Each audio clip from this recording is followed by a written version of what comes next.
আমরা যখন আমাদের দল গঠন করলাম, দল গঠনের পরে রেজিস্ট্রেশনের জন্য সকল পেপার সাবমিট করার পরে আমাদের প্রত্যেকটা দলীয় অফিসে হয়রানি করা হয়েছে। বিভিন্ন সংস্থার যারা ব্যক্তিবর্গ রয়েছেন তারা সেখানে যারা ভাড়া দিয়েছিল তাদেরকে ডিস্টার্ব করেছিল এবং মাঠ লেভেলে তাদেরকে হুমকি থেকে শুরু করে পারিবারিক হেনস্থা পর্যন্ত তাদেরকে করেছিল। তারপরে আসে আমাদের প্রতীক প্রশ্ন।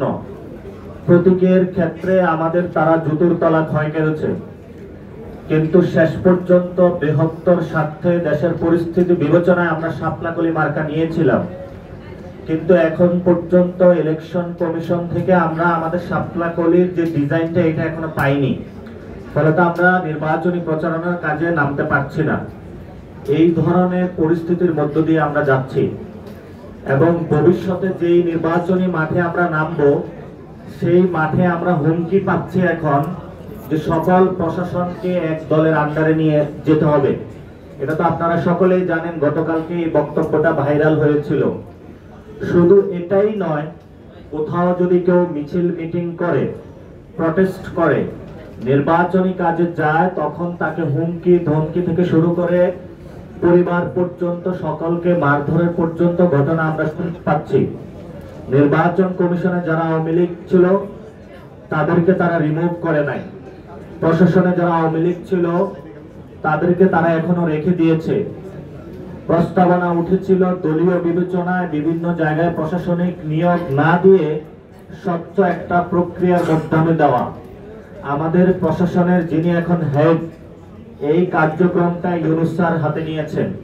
ফলত এই ইলেকশনে যদি কোনো ত্রুটি হয়, যারা রিটার্নিং অফিসার থেকে ডিভিশনাল যারা ডিসিএসপি রয়েছেন তারা কাজ করবেন, এই জবাবদিহিতার আওতায় কিন্তু ডক্টর ইউনূসকে আমরা আনতে বাধ্য হব।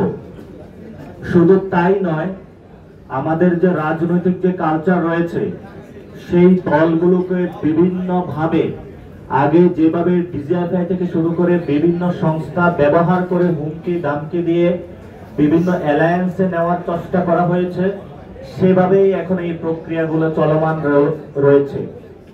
আমরা এখানে সুস্পষ্টভাবে বলতে চাই যে আমাদের দলীয় প্রতীকে আমরা ইলেকশন করব।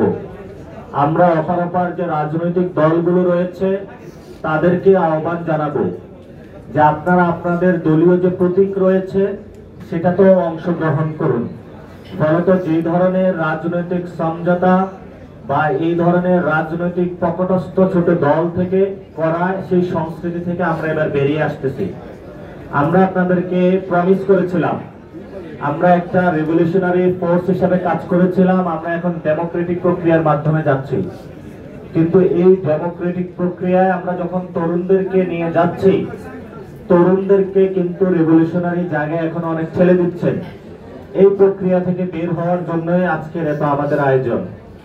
আজকে আমরা যেখানে উপস্থিত হয়েছি, আমাদের 10টা বোর্ড রয়েছে, প্রত্যেকটা বোর্ডে 10 জন করে মেম্বার রয়েছেন। আমাদের এই পর্যন্ত 1484টা ফর্ম আমরা আবেদন ফর্ম দিতে সক্ষম হয়েছি।